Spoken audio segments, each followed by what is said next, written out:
How to scan QR codes in an iPhone or Android phone from gallery image or screenshot, no extra apps.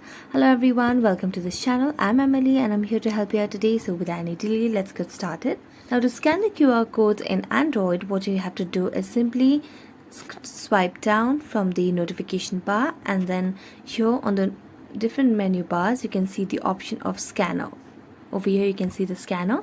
So just tap on the scanner option. Now as you tap on scanner, here you can see the gallery or the photo option as well. Now tap on that and then select the photo over here. As you tap on that, you'll be able to get the result and you'll be led directly to the required position or the required website. So just go to the website